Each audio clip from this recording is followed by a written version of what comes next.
Hello and welcome to the International Investment ESG Spotlight Q1 2021. It's 1 year this week to the UK's imposition of the first lockdown, and here we are 1 year on, still in the middle of a lockdown. Today we're talking for this ESG Spotlight to David Harrison, Fund Manager of the Rathbones Global Sustainability Fund, Chris Corkish, who's the Investment Marketing Manager for RL360, and Austen Robilliard of Murdoch Asset Management. And I always add that Austen is the International Investment 2020 European Fund Selector of the Year, based on Sharing Alpha performance. Austen has been deemed #1 in Europe, so we're very delighted to have all of you on board today. 1 year on in the UK lockdown, how will the impact of a year in lockdown be felt in terms of ESG focus? How has that impact been felt for investors and the industry in 2021 and beyond? And I'll ask that question first, if I may, to David Harrison. Yeah, I think it's been, in terms of ESG and sustainability, 2020 was a real acceleration, both from, I think, the companies, the investments. I think a lot of companies realised that this is really non-negotiable, particularly the S part of the ES and G. So I think we're seeing companies thinking more sustainable. I think we've got more to go, but we saw a huge acceleration last year. But also, I think from the investor side, I think we've certainly seen that investors realise that you can have ESG, sustainability and financial return.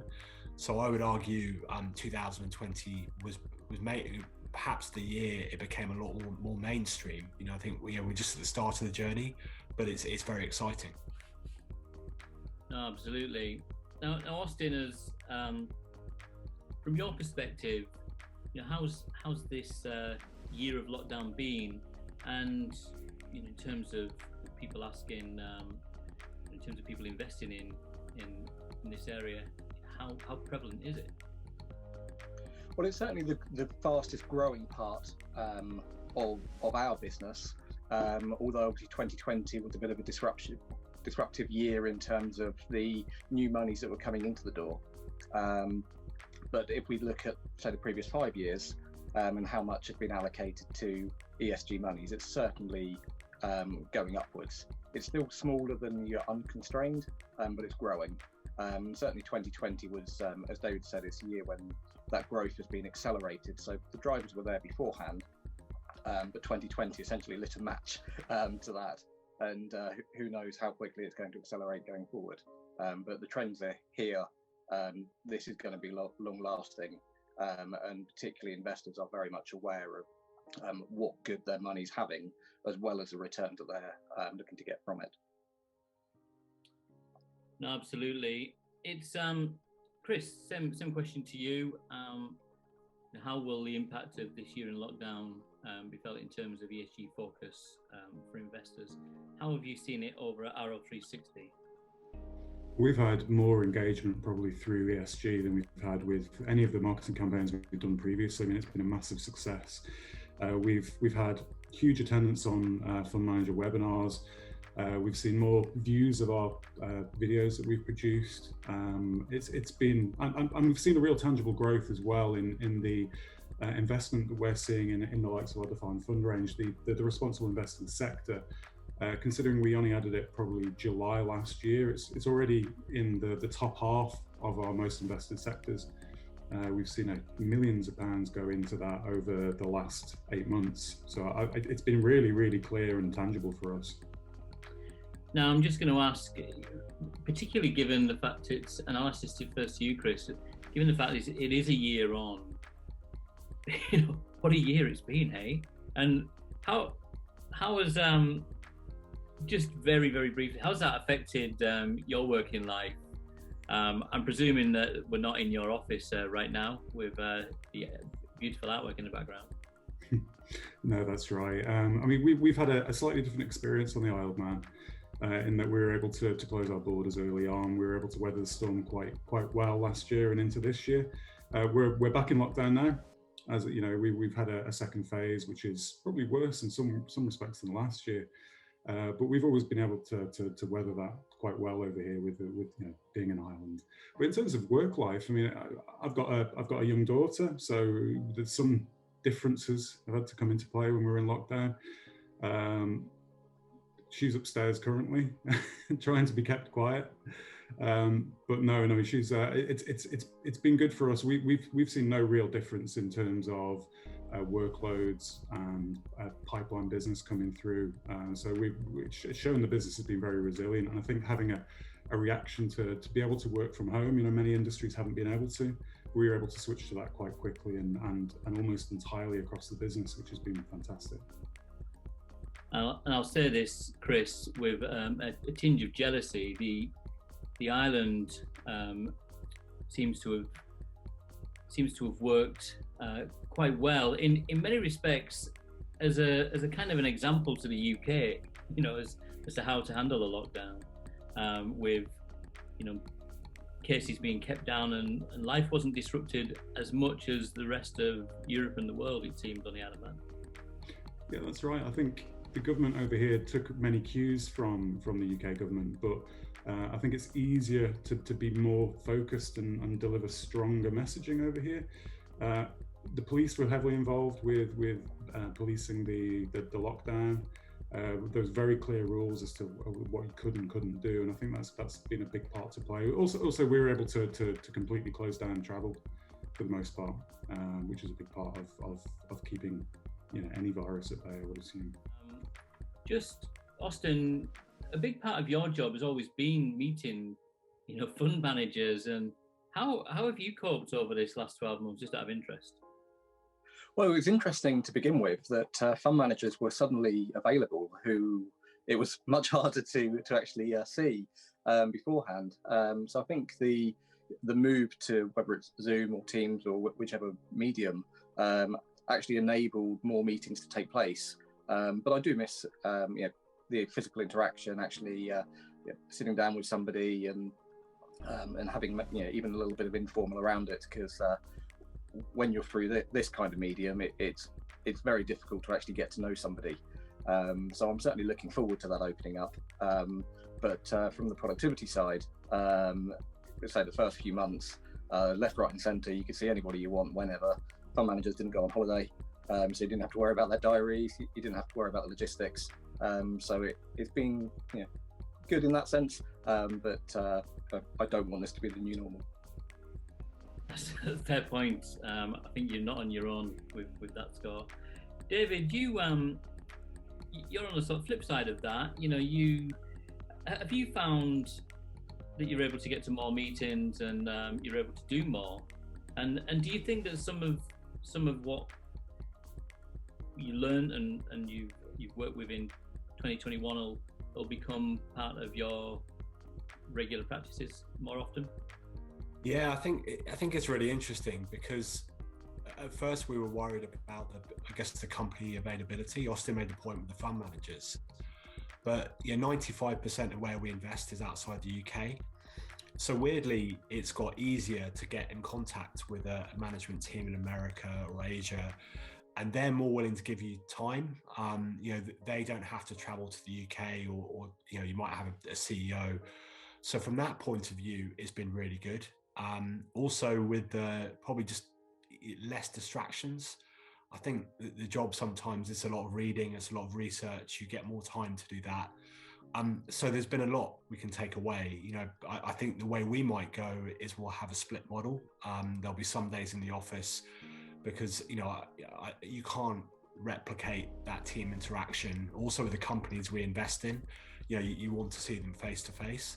But also I think we're going to hold on to some of this working from home, because if you're just doing reading or something else, you get a lot done. So I think there's definitely a hybrid model on the fund management side, which is really exciting.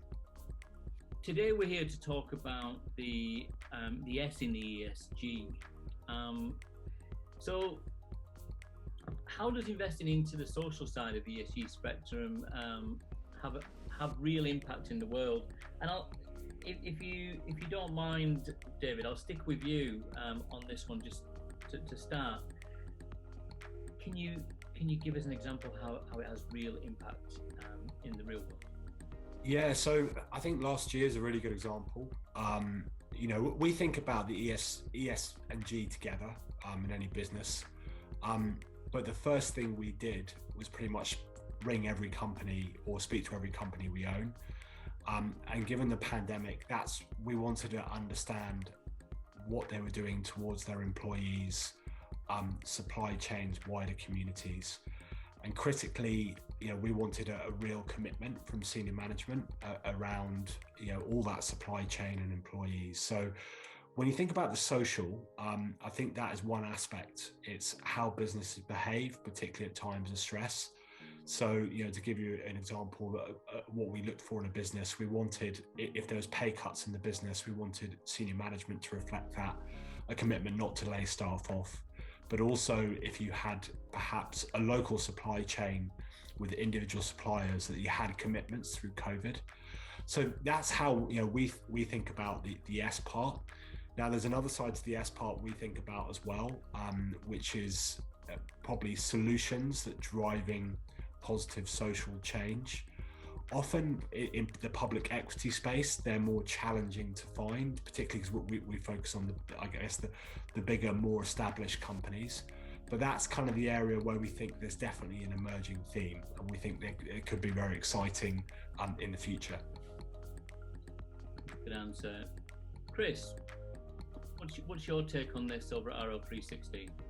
I think when we're looking at impact of social, we all exist in a complex web of social interactions. So I think in some ways it's really tangible from a personal perspective. We have our relationships, our family relationships, we work, we exist in communities and nations. These are all quite easy to understand, I think, for anybody. Somebody off the street may not understand the energy transition. That might be a difficult message, but understanding fairness and equality, I think that's really, really clear messaging. So in terms of real impact, the COVID period has really thrown that into stark relief with workers' rights and the uneven effect of COVID on different industries and communities. And the UN Sustainable Development Goals, I think if you look at those, there's a fairly high proportion that are on real social factors, and things that do affect everybody. So I think it's a really clear message on that. That's a really good answer, Chris. And it just seems the world is a very different place. Things are being highlighted, and a real mirror is being held up to society a lot more. That's a great thing, surely. Yeah, absolutely. I think even just the small things like more awareness of mental health and investment into the life sciences and some of the more fluffy, I suppose you'd say, elements of what you'd consider the life sciences. But there's also real opportunities there, the growth in e-commerce and food deliveries and the like as well. So it's a really, really critical part of the ESG model, I think. Austen, what do you have to say on the social side of the ESG spectrum and its impact in the real world? I suppose assessing the impact of the S is probably the hardest thing from a fund perspective versus the others. G has been around for a very long time, particularly in the active space. I've never met an active manager who hasn't looked at the governance of the companies that they've been investing with. The environmental, we've been talking about carbon footprint for decades. So the measurability of the G and the E are really quite entrenched, whereas the S feels a little bit newer. And we're talking more about impact investing, the white papers that companies are doing to actually look at how their companies behave as a whole. So I think it's growing, but we're not there yet. And I think it's actually quite hard as a message to actually demonstrate that you're doing it. As Chris mentioned, the world is much more aware of their impact on society. And it means a lot more probably to the man on the street than it does to the investors in the fund. So I think that's where there's a bit of a disconnect at the moment, but hopefully that can narrow, and as more companies actually dedicate themselves to being more transparent, particularly around the S, and how they report that, then hopefully that should show some meaningful improvements going forward. That's a good answer. Now, David, we look at the perception that clients understand the E in ESG. This is just picking up on what Austen said. It leads nicely into this next question, and assume the main aspects of responsible investing, and it overshadows the S and the G. I mean, what can we do as an organisation or as an industry to educate customers about the S and the G aspects? Yeah, I think it's a very good question. Austen touched on it, and Chris as well. I think the first thing is we need probably better standards of transparency. So at the moment, a company in the UK might have a very different way about thinking about the S. Everything from what they publish in terms of gender equality, employee satisfaction, what they're, how they think about biodiversity, for example, and their supply chain. So I think it's incumbent upon all of us to drive better standards in the industry. I think we have a global standard of disclosure around the S factors that is really important. But then I think it's a long-term education process with investors as well. Just saying, the E part, okay, obviously something like a wind turbine is easier to understand than a business that is fair and it has a positive impact on its local community. But that second business is equally important as the first one. So, I'd say there's two things. I think it will be a long-term journey. But then I think we just need transparency and global standards as well. That will help a lot. So it'll avoid greenwashing, and it'll avoid companies pretending to be very socially aware when they're not. Because we do see that. We see that companies used last year as sometimes an example, or a time to promote their own business without really having the S credentials behind it. Yeah, that's interesting. Chris, what do you have to say on this? I think David's covered the main points. I think education and clear messaging on the are pretty much the necessities here. We've been trying to educate our advisors and clients. We've been trying to understand as well as a middleman, if you like, with us as a product provider. We've been having a lot of conversations with fund managers as well to really understand what they're looking for when they're looking at their assets. And I think we're trying to communicate that through to advisors and clients as to what the fundamentals of that are. So it's difficult for us in some respects to do that. It's easier if you've got a company standard, but then what that gives us as well is a macro view over a number of different conversations we're having and trying to boil that down to something that's easily understood. That's great. It's interesting, and I'll kind of move into the next that's more and ask you, Austen, on this one. This word sustainability, it's the new catch-all buzzword, but it sort of means different things, doesn't it? It can be interpreted in different ways. How do you kind of educate customers about the wording, Austen, and how can we make them understand those differences? It's a very good question. And as you say, it means different things to different people. It means different things to different fund managers. One sustainable fund versus another one, they're doing completely different things. Even just the concept of sustainable, again, going back to the governance side, we've never met an active manager who says, I'm buying this company because I don't think it's going to be around in the future. So surely by definition, that is sustainable in itself. But certainly the education is a hard part. And when you actually then look at the number of funds that actually have the branding of sustainable versus ethical or green or impact, it's not really that large a part of the market. So what we try and do is we just kind of educate everybody that anything with sustainable in itself doesn't actually mean that it's doing ESG. So you just have to be aware of that. And particularly with different clients, they'll have their own idea as to what an ethical fund would be. So we're just trying to educate that, yes, there are funds out there or investments out there that would align to some ethical criteria, but it might not align to their own ones. And until we get to a stage when there is a much wider remit or investable universe, there is still unfortunately a little bit of compromise that needs to take place. So that's really where we're educating people that what you think it might mean is not the same as what somebody else means, and you might not be able to get exactly what you want out of it. Doesn't mean you shouldn't try, it just means that you're not going to be there necessarily right now.